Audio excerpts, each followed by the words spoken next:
All right, welcome everyone. I'm going to give everyone just a minute to jump online. I see the attendees logging in, and I want to give everyone just a moment before we get started. I see people are joining as we are. We're getting up there. Give me just a second before we get going.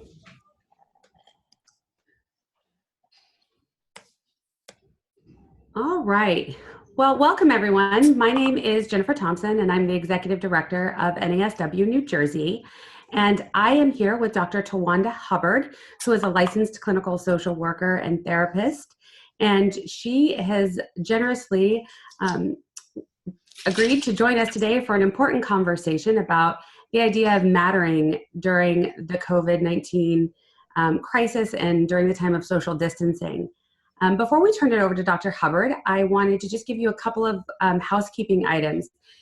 This is absolutely a two-way conversation today, and we hope that this is a community conversation. There are a couple of ways that you can engage with us.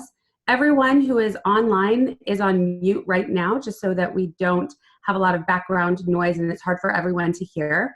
But if you have questions throughout the conversation, there are two ways that you can ask them. One, there's a little hand raising icon, so you can raise that, and my team and I will get to you at a good point and pause.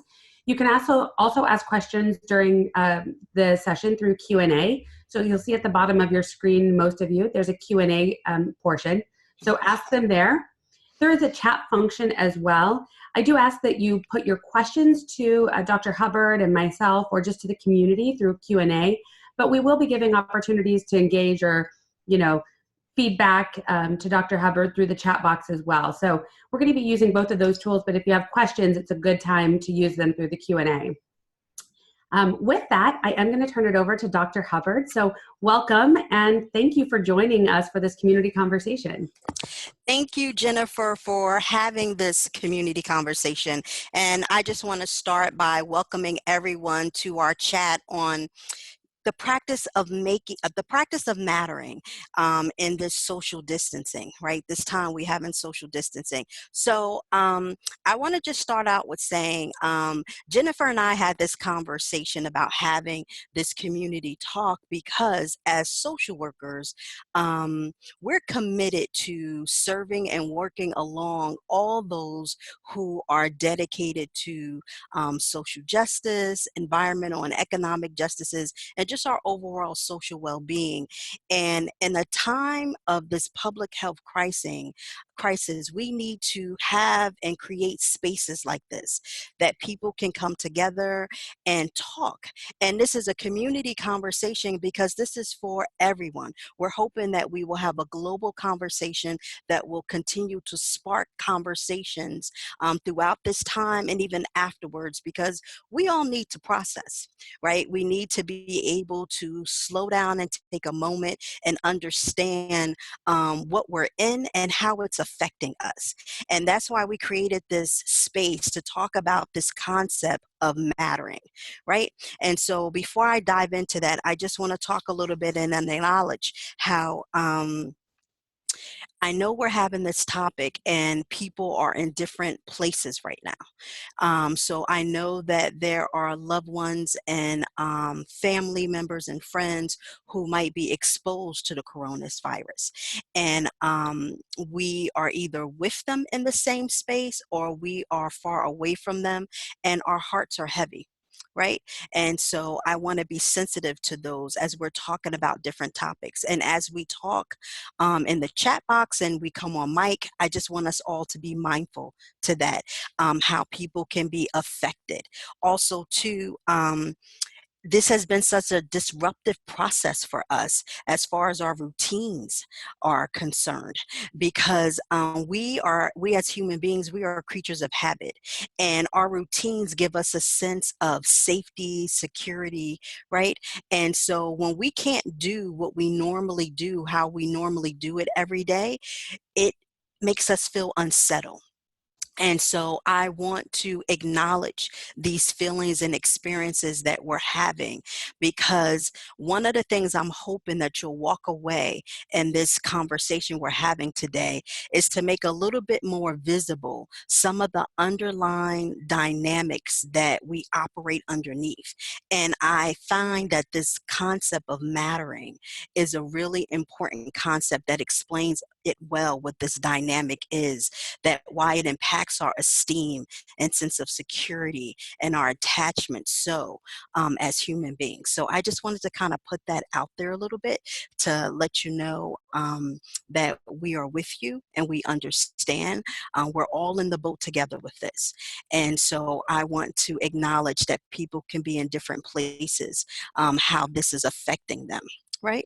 As well as those folks who are quarantined, isolated, and those of us who are just practicing social distancing so we don't expose others or others expose us, right? So just wanted to start with that. So as we go a little bit further, right, this idea of mattering, right? So it's a concept that was created by Rosenberg and McAuliffe. And it really builds off of Rosenberg's ideas that he had around self-esteem.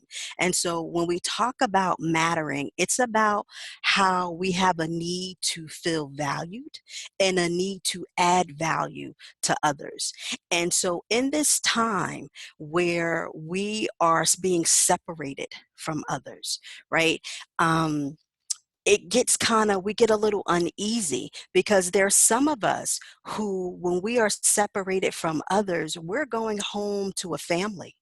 We have a household full of people. And some of us, when we go home, we're going home to possibly an apartment or home, or some people are sharing a room in someone else's home. And there could be limitations of social contact that we have. And this is an important dynamic that we all need to acknowledge, that we don't all have the same lived realities and experiences in this social time.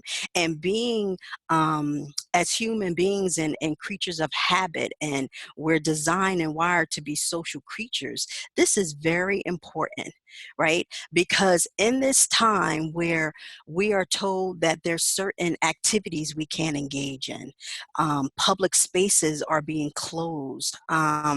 When I hear about youth in high school, they're not going to be able to traditionally experience their proms the way generations have before them. Also, too, there are college graduations being canceled all over the world. And so people are missing out on experiences and starting to feel losses, right? Also, too, I'm not going to minimize, people have habits where they go to Starbucks and they go to Dunkin' Donuts to go get their coffees, right? And they miss that. You know, some people have a conception about what social distancing is. And I want to make it very clear, social distancing does not mean you cannot go outside of your house.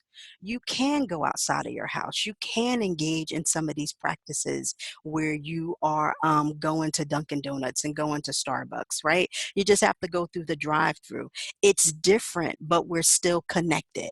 And sometimes when we engage in this idea of something being different, we equate it to being wrong or less than, and it doesn't have to be that. Difference is just different, right? It's just an alternative way. It doesn't mean that it's wrong, and it doesn't mean that it's less than, right? And I hope you guys, this bears witness with you. You can feel it a little bit. It's awkward. It's unsettling. It doesn't feel natural to us, but it still can meet our needs. We just have to be more open to it mentally, right? So I hope you guys are with me. Are you guys following? Put in a chat box. Let Jennifer know so she can let me know where you guys at with what I said so far. Yeah, people are saying very true. We definitely need this in this right now. Yes, they agree. Absolutely. Lots of people resonating with these sentiments. Okay. Very good. Now, I want to dive in a little bit and just unpack this concept that Rosenberg and McAuliffe introduced about mattering. I just want to go a little bit deeper in it. So I said it has two parts to it, right? We feel valued and also we add value. And I want to say that there's another thought leader. His name is Isaac Perlinsky, and he went as far as to make the claim that mattering is a psychological need. Right? And I just want you to sit with that. Us feeling valued and also that we can add value is a psychological need. And I want to go deeper because when we talk about feeling valued, there's some pieces to it. We need to feel respected, appreciated, and recognized. Right? And in this social time of social distancing, right? You know, we have to figure out the different ways in which we can get this when we're not all in the same room with one another. Right? This is really important. Also, to a part of feeling value is that sense of belonging that we have. And also, it's a need for fairness. And we're going to talk a little bit more about fairness, right? Because there's certain communities and cities that might seem to get more playtime on the news, and it seems like more resources are going to certain places. And so we're going to talk a little bit about some of the reactions people can be having when they're hearing the news and how it falls under this concept of mattering. Now, the other part to it is that how we add value. And when we talk about adding value, it's all about our sense of empowerment, our sense of control. And so right now, where the government is making decisions for us, right, it can kind of threaten our sense of control a little bit because we do have some individuals who their job is being considered non-essential. Right. And also, we're not even going to talk about the dangers of folks who are not able to go into work and there's no other means being provided for them, and the big fear of paying bills and providing and getting what they need. Right. And then I have talked to some different people who have said to me it became real for them as soon as they walked into the supermarkets and saw shelves upon shelves empty. Right. And so, you know, it puts you in this sense of, oh my goodness, what's happening in my environment? If we're not careful, we'll start panicking based on what we're seeing. And we have to take a step back and get some perspective for the moment. Right. Okay, so this concept of mattering. So when I talk about feeling valued and needing to add value, you can think it's just located in you, right? So it's solely located in you. It's a feeling and it's all based on your contributions.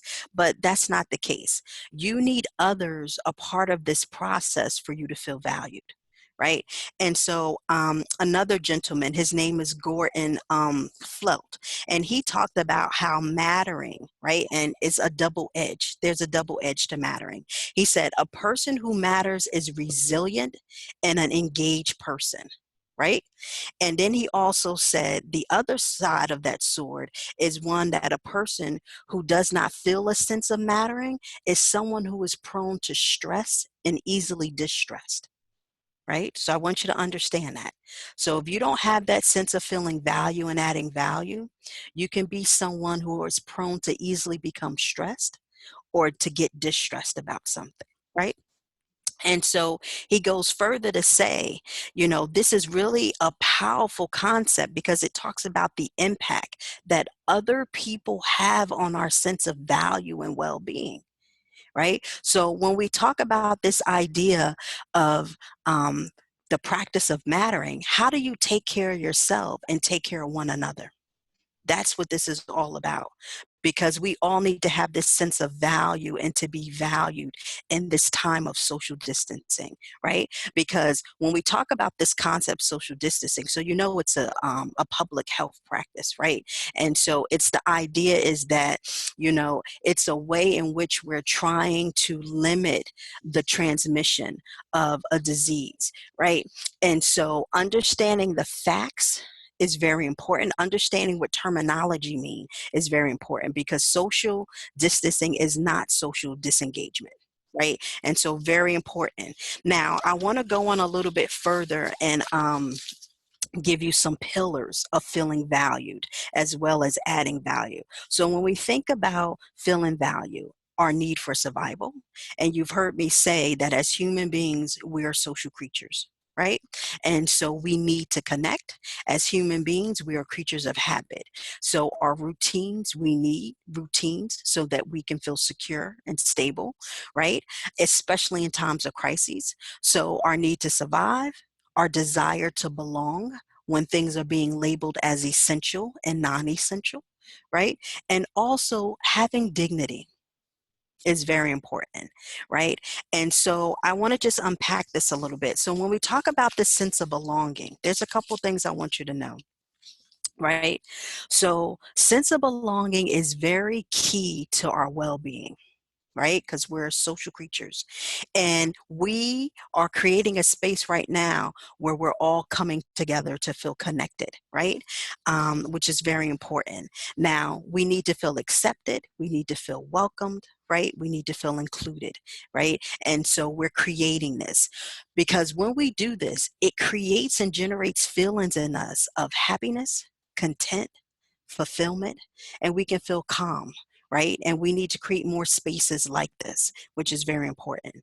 Now, on the flip side, when we feel excluded and we feel rejected and we feel dismissed, it can lead to feelings of anxiety. It can lead to loss, depression, grief, jealousy, right? And also hopelessness, right? And one of the things that research tells us is that these feelings can create this sense of loneliness for us, right? And loneliness definitely impacts our immune system, right? And one of the things that we need to be doing in this social time is making sure we're doing things that builds our immune system, right? When we have this invisible enemy going around attacking folks. And so taking care of yourself and your need to be accepted and welcomed, right? Recognized is very important. We need more positive feelings. Now you might think, Dr. Hubbard, what are you talking about, right? But I'm telling you, right? You have to create more positivity for yourself because it helps to build your immune system. What do you guys think about this? Am I going too radical for you, or are you with me? No, people are definitely with you, and they agree completely with the idea that social distancing does not mean isolation or disengagement. And so with you, it's certainly resonating with me as well, personally. Very good. And do you like this idea when we talk about this sense of belonging and the welcoming and the acceptance, right? You know, this is what people need. And it's easier said than done because when I went out to the store, there was an older woman who was walking and she started to cough. And there were people who turned and looked at her, and she said, I'm being looked at with such disgust, and my heart just sank some, right? And I looked too and I said, oh, am I committing a microaggression along with everybody else, right? And that's something we have to be mindful of because this is allergy season and people have all types of stuff going on, and it doesn't necessarily mean somebody's carrying around coronavirus. And so we have to really be careful because even in how we look at another, we can convey a sense of acceptance and welcoming. And I just want to break it down to that level and how we're engaging and interacting with one another. Also, too, I want to talk a little bit about dignity because dignity is the backbone of mattering. And so when we talk about this, right? So when you go to the dictionary, it says dignity is this state or quality of being that is a sense of worth. You feel worthwhile, right? You feel honored, you feel esteemed. The feelings of being recognized, acknowledged, included, right? All of this important. And when we feel this, we actually feel human, right? This is our basic human needs. We feel this, we need this. We all need it to different degrees, but we need this, right? Because, often we hear, oh, that person is just an attention seeker, or, they just need the spotlight. We all need attention. but we all need detention in different degrees and ways. And so that's something that we need to recognize is a human need, right? And and so just keep that in mind when we talk about dignity, right? And to go a little bit deeper, another key piece, we cannot feel dignity without feeling fairness. Right? So what's connected to dignity is fairness.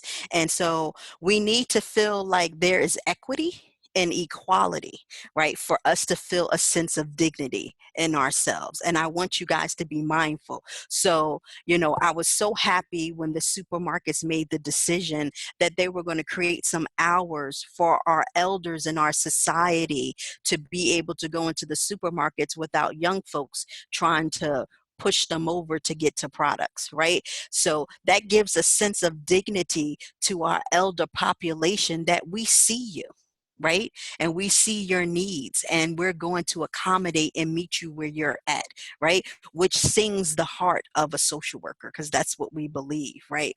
And so when you go a little bit further in this sense of fairness that people need to have. So I'm going to bring a little neuroscience in there. So don't run away from me. Stay tuned, right? But I want you to understand that our brain is hardwired for fairness.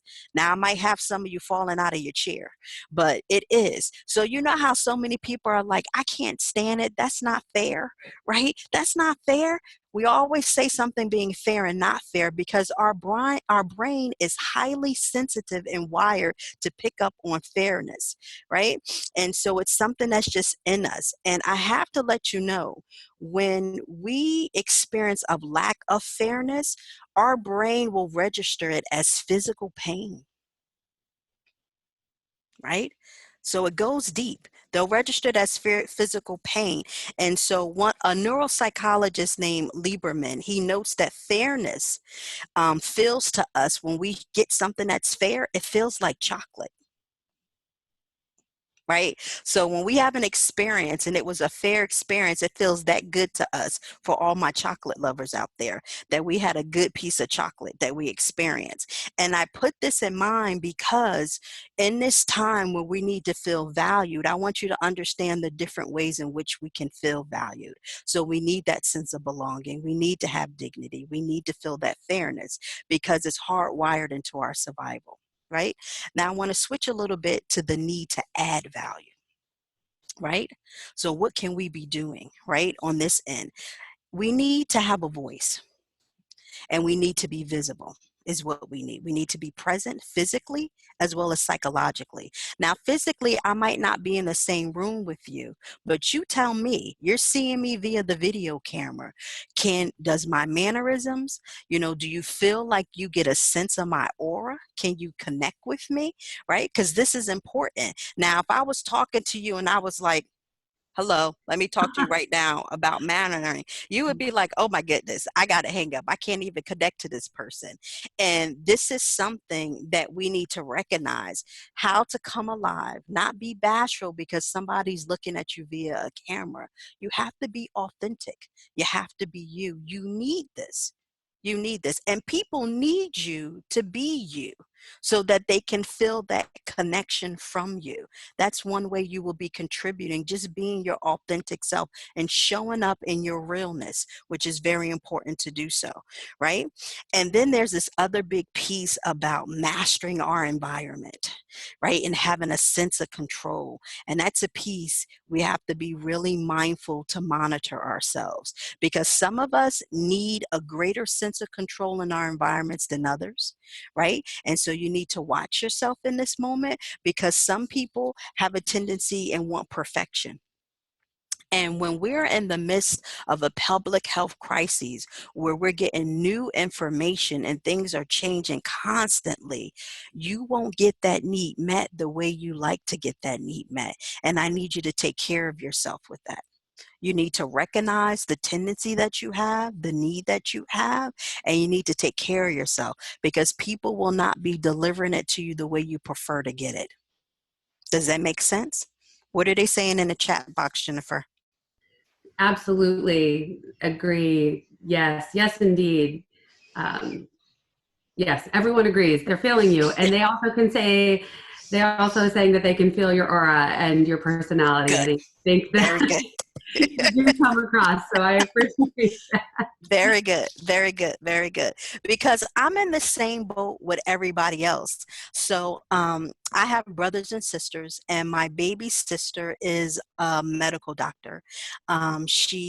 Specializes in emergency care. She's not in the state that I'm in right now. She's in Texas, and she's on the front lines. She's on the front lines. You know, she's doing the work. She's working with folks who are affected and exposed. I have nephews and I have a niece, and she's staying at the hospital. She doesn't want to affect them, and so she's in it. She's in the thick of it, and so I am with everybody else in this thing, and so I just want everyone to know that. So I want to go on a little bit with mattering and talk a little bit about how can we work on negotiating that sense of control and that mastery and environment, because it's so ingrained in us. And we have a need to express ourselves, right? We do have this need. And so I want you to be mindful of a couple things. So we always talk about autonomy, right? And when we talk about autonomy, right, I want you to think about a couple of things, right? You're going to laugh at me. But autonomy is just, if I break it down to its basic level, it's that sense of kind of like me being able to act in accordance with my own interests and values, right? And so when people are telling us what we can and cannot do, you might naturally feel some of that oppositionality rising up. So we have to be creative, and I'll go back to a point I made earlier. What's a different way I can express this? Right? What's a different way I can do this? Also, too, feeling competent, right? Because I'm not a medical health professional, right? And so there's knowledge that I don't have. And so we have to be careful about all the information we're sucking in, right? We have to know the sources that we're looking at when we're going online. We have to be careful about what videos we're watching, right? Um, Even be careful how you're explaining things to yourself and to others, right? Make sure we have facts. And I'm sorry if you just heard one of my little ones barking, right? There is no She judgment here. Often my child is running behind me. It's the times we live in, Dr. Yes, Hubbard. yes. I think so that was my Pomsky. Her name is Aria. And I don't know if she's picked up on what's going on, but if anybody comes anywhere near the house, she goes to bark to say, back up. We're doing social distancing here. So so my assumption is somebody came by the house, and so she is doing what it is that she does, which I love her for. She's letting people know I'm on guard here. But this idea of competency, right, where we need to feel effective and have mastery. I just want you to know, for all of my folks who go to absorb the knowledge, as I was saying, be careful of the sources that you're going to get this knowledge. You know about safety precautions. You know, this is stuff that I don't have to run the list to you. There's so many good resources out there for. But again, recognize where you're going, because you want to go to sources. I'm going to go back to it, that adds to the solution, that helps to develop positivity in you, right? Because that helps to build your immune system. Right. So be careful, right? Be very, very picky. So here, so I'm very picky about my footwear. I don't just put anything on my feet. And so, I want you to be picky about what you select. Not everything fits well for your needs. Okay. And so recognize that. Also, too, I want to just add another thing. Self-efficacy is also important. Just that sense and feeling and belief that you can achieve certain outcomes and goals. And so I don't know how many of you have heard of this concept called grit and grittiness, right? And so that power of passion and perseverance. And so we don't know how long this is going to last. We don't know how long they're going to have us in this social distancing, but you got to have grit to get through this. And grit is not about talents and intelligence and intellect. Grit is about that power of passion and perseverance. We are in this together. We are fellow humans doing this as one. We're not going to get through this without one another because we are an interdependent society. Now, don't fall off your chairs because I just said that, because I know in the West, we have this big idea about how we're all independent, but we are really interdependent and we need one another, right?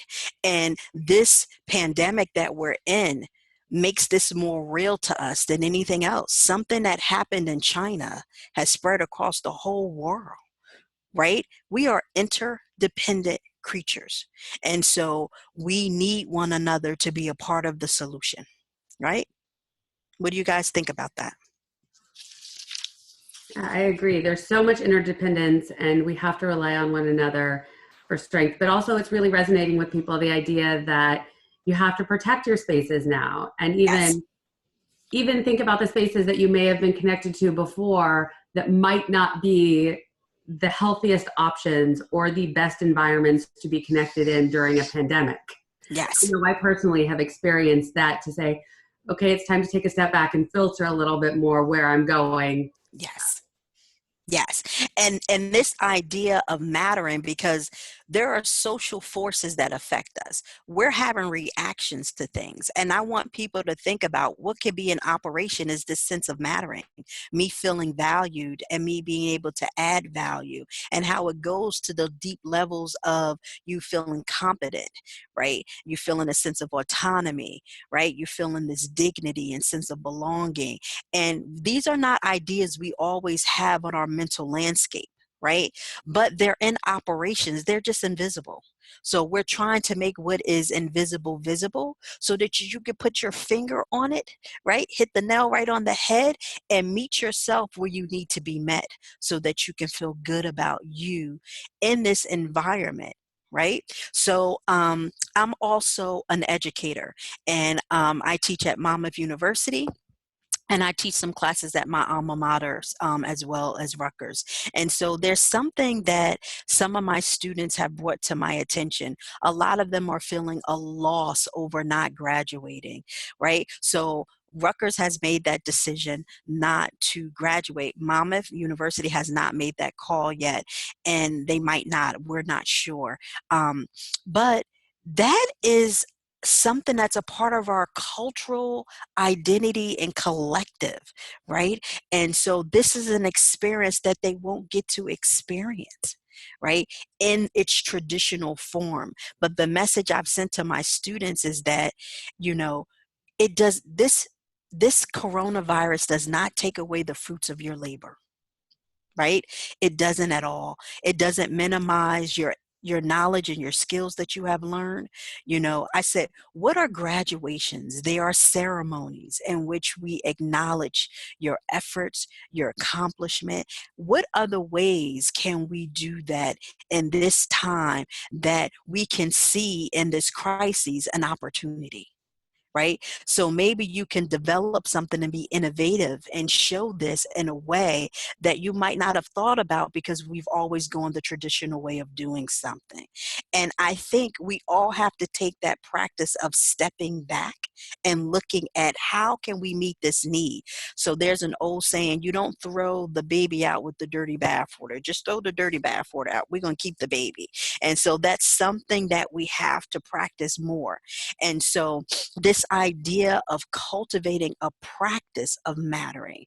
So this practice is something that you attend to in a mindful state, because as humans, don't kind of, crucify me for saying this, but as human beings, our mindset, our default mindset is autopilot, right? It's not mindfulness, right? And so we have to be intentional about being mindful, paying attention in the moment. And so with mattering, I'm asking you to create a practice where you're being mindful and intentional to pay attention about how you are feeling value and adding value as you're hearing messages, as people are doing different things. How is that impacting you? Because we know it can affect your immune system, right? Okay, so I want to open it up and let some people come on the mic before we move forward, and I give some takeaways in the conversation and direct you to some resources. Yeah, absolutely. Annie, I know you've been monitoring that, but certainly if there is anyone who would like to speak, we invite you to raise your hand and we'll unmute you. I know there's a lot of conversation happening in the chat box. So we will, if you raise your hand, we'll also unmute you so we can hear you as well and not just see your typing. As Annie starts to cue some of that up, though, I just wanted to say I think this is so reassuring, and I think I've personally taken a lot away from this conversation. I know our new normal in my house as well is very different, and Very good. I miss the connection that I have with my colleagues and peers and all those social workers across the state, but that doesn't take away from our ability to do good and create value and to create spaces like this. And Mm-hmm. really just about framing it differently. So I really appreciated that comment. And Very good. we have somebody on the line as well. Welcome. Hi. SBY, yes. Oh, hi. Hi, can you just say your name and where you're from before you get started? My name is Audi Sparks. I represent New Jersey. I represent YAP, which is Youth Advocate Program Okay. for McKinley Community School. And as many of us that work within this kind of social working and advocacy, we too are working from home. Mm-hmm. We're so grateful for that, because the truth is so many of my friends and family, they're not that fortunate. Yeah. But one of my coworkers said, hey, Audi, check this out. And I have to say, I'm so happy that I registered. Very good. Everything that you're saying is so true. Very good. We are in this together, and this is going and will change so much. Yes. It's changing the way we look at each other. It's changing the way we think about each other. Mm-hmm. It's changing our little children. Particularly, I work with the younger children, Mm-hmm. kindergarten to 8th grade at McKinley Community School. Mm-hmm. And our babies are suffering, So just on top of everything else, imagine not mattering. Yes. Yes. Right? Yes. It's like they matter. Yes. Matter. Yes. I matter. I believe, Jennifer, you're the host, right? I am indeed. It's like we all matter. Yes. And that we recognize that we come in together as one, not because I'm a Latina or you're this nation or you're this. No, who cares about that? Yes. Yes. We are a human. We are a human family first. Yes. And yes. and in this time, it really does bring to our forefront our interdependency. And so we have to rise up above the pettiness, those things that we problematized, right? Because we can make something a problem and make something not a problem. And so we have to move beyond what we problematize to come together, because we need one another. And we have to be mindful in the small things and how we just engage and interact with one another, right? This is an opportunity for us. And I will say, in our society, we do a good job of rising in times of crises to be there for one another. And we need to maximize this even more. Very good. I agree. And I'm sorry, I just recognized that I think you ladies just see SBYSP. That's okay. I wish you could see me as I see you two beautiful. That's okay. That's okay. But we get you in your voice. Yes. Your voice matters. Remember, it's the visibility. And so I get you in your voice. So thank you. Thank you for sharing with us. Keep up the wonderful work, ladies. This was awesome. If you're doing any more, I'm jumping on it. All righty. Thank you. Adi, I also want to just say thank you so much. As a mother of a child who's now being homeschooled, I just want to say we see all the work that you and your colleagues and friends and social workers are doing on a daily basis to create this and support our kids as well. Yes. It is so remarkable at the work that school social workers are doing to make sure that our children stay calm and reassured, and that they also feel like they matter. Yes. Yes, we need to do that for them because they're looking to us as the adult cohort to let them know what's going on. It goes back to that old thing where, when the little one goes to fall and they look up at you and say, should I cry or is it okay? And so we're setting that tone and modeling for them how to think about and be and react in this situation, which is very important. Very important. Anybody else for us, Annie? Yeah, I'm going to bring another person on now. Okay. And if you could just say your name and where you're from, that would be great. Hi. Is it Louis? Maybe it's me. It is Yep, me. Louis? Yep. Yes, thank you so much. Dr. Hubbard, how are you? This is Luis Ramirez from the Minority Fellowship from the CSWE. Hi, how are you? This is I'm my good. fellow with MFP. How are you? I'm My good. mentee. How you doing? Oh my God, now you made my day. I'm so happy to be here listening to all the things that you're sharing with us. And as you know, I'm always asking you all these complicated questions just to learn from you. Yes. Because as I was hearing all the things that you were saying, I think it's really important, right? And I think in theory, of course, all lives matter.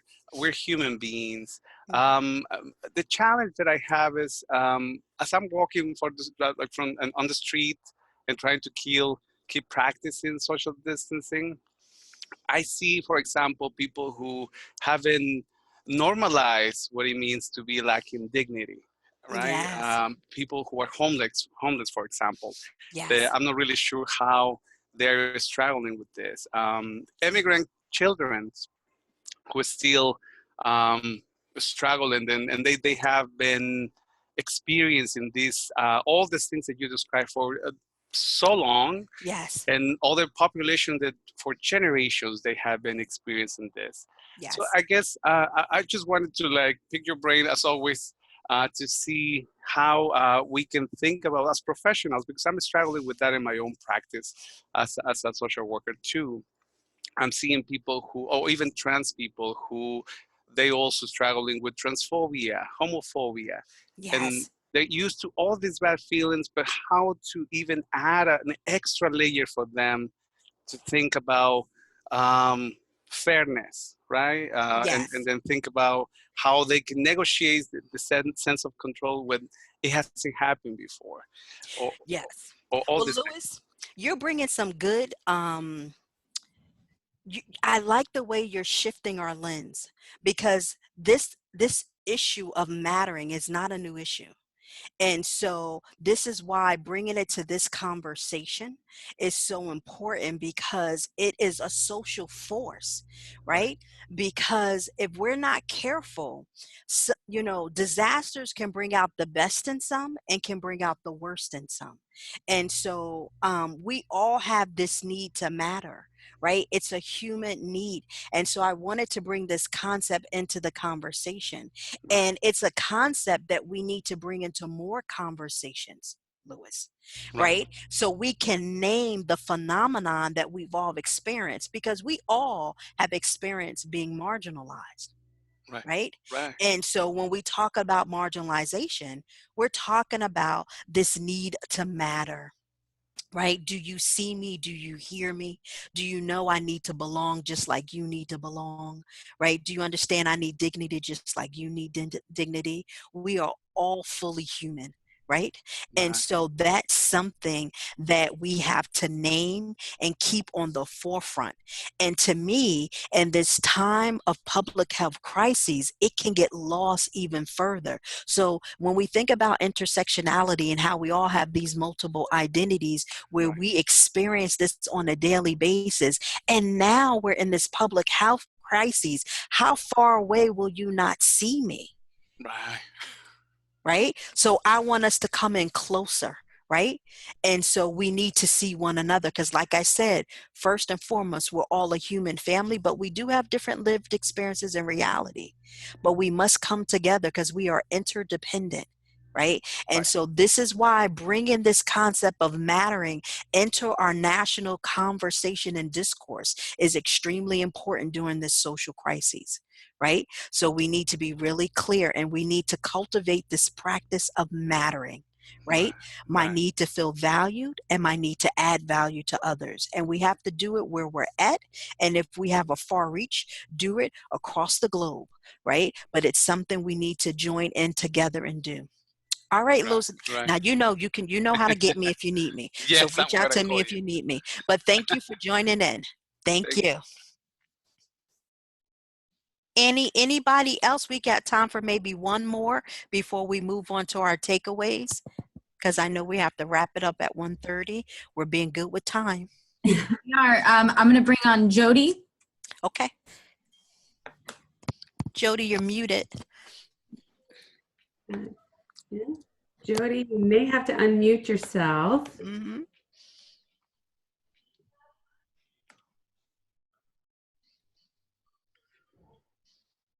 Um, Not sure. Jody, if it might be on your phone, or Annie, can you unmute?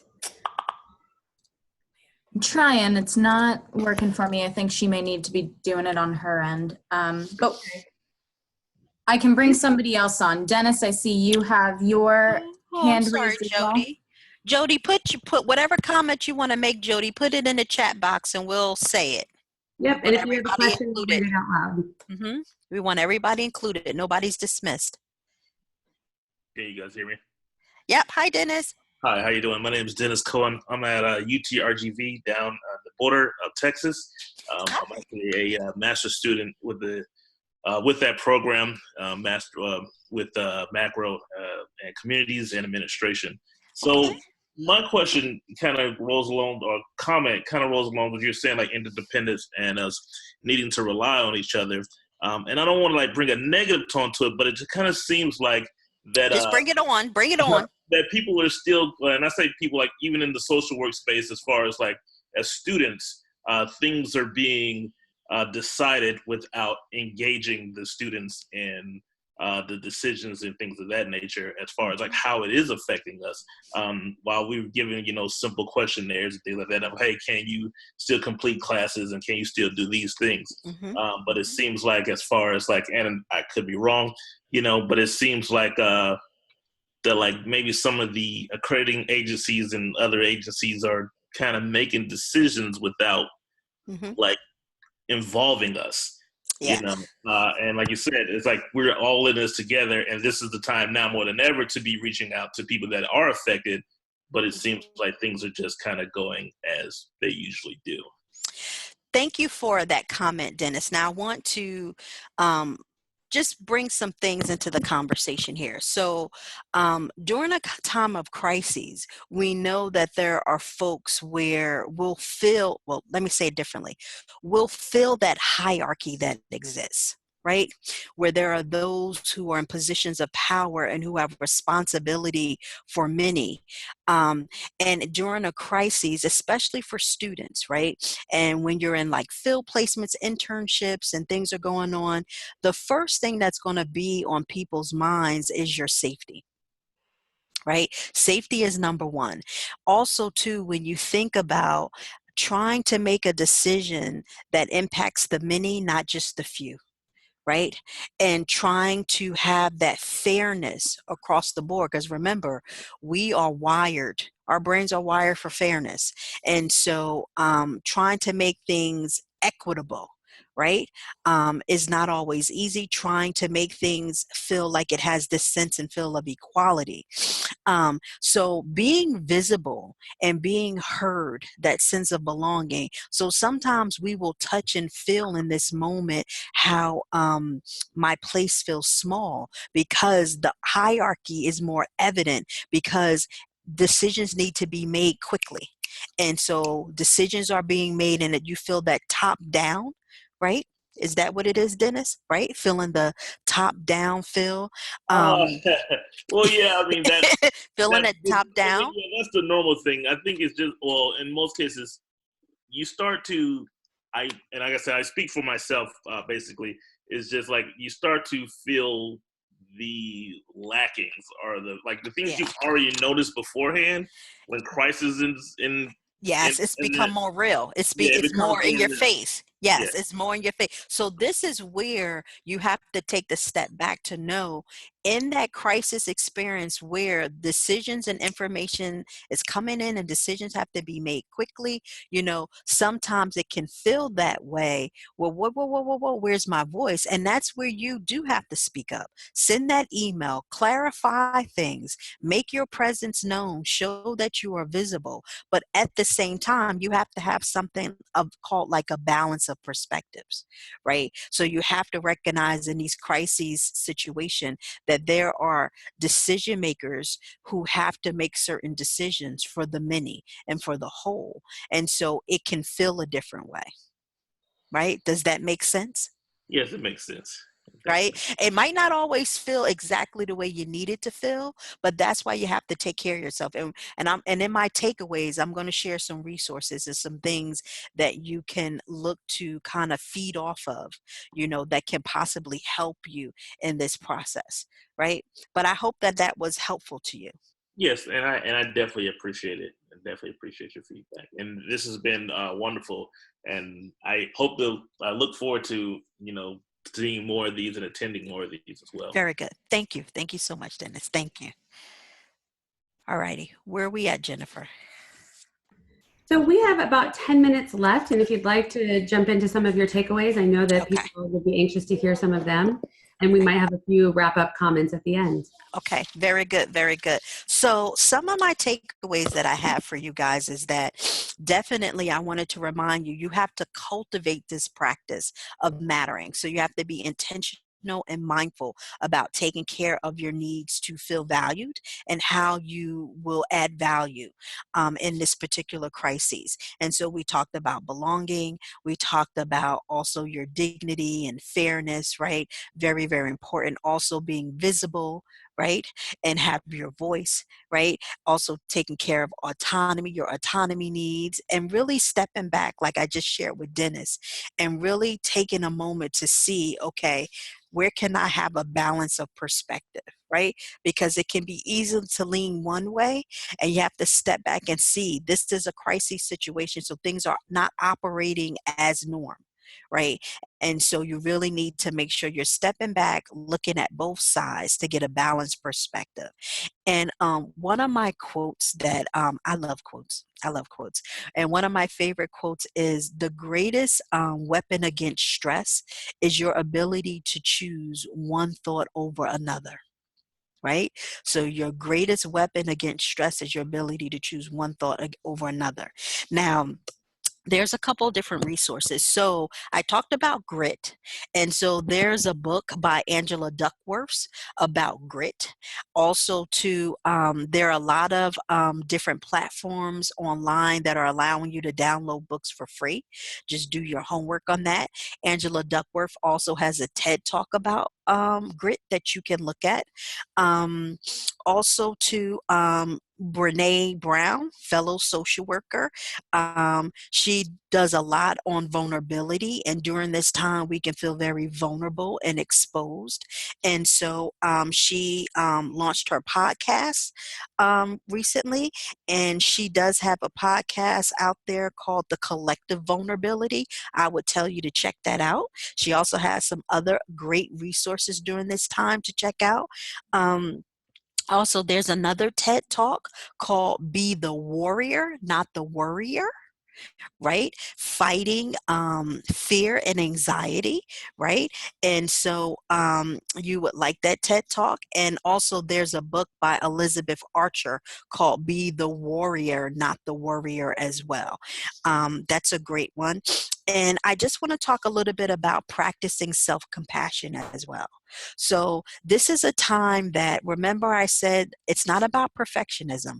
Perfection doesn't exist. right? It does not exist. So this is about learning to be kind and gentle with yourself, because you're not going to do things the way you usually do it, because there had to be some changes, right? This is the time to be flexible and to adapt. And for some people, that's easier said than done, right? Because some people like things to go the way they go, and they don't want to change with that. And so you have to be compassionate to yourself. Give yourself a break.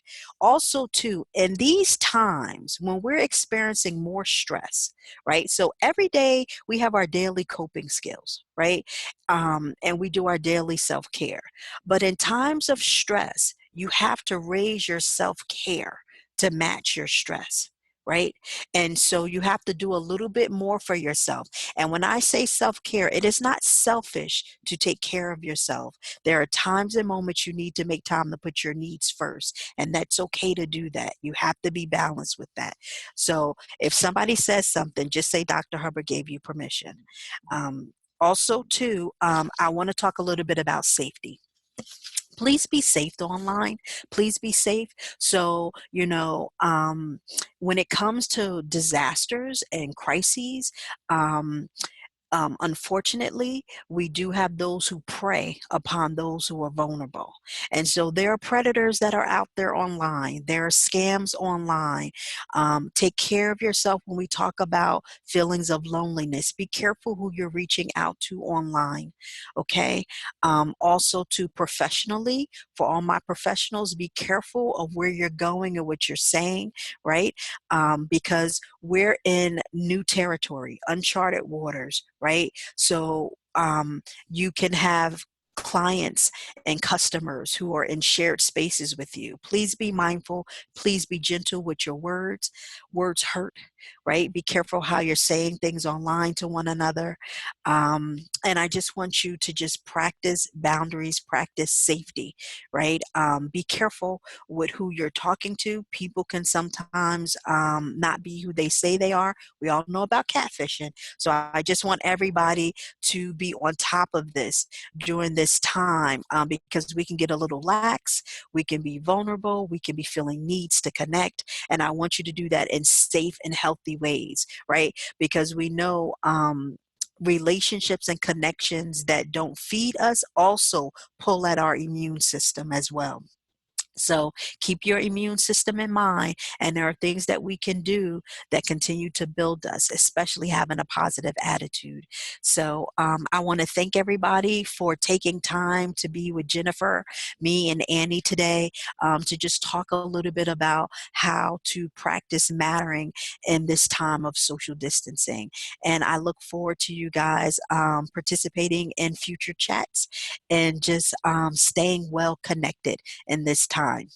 All righty.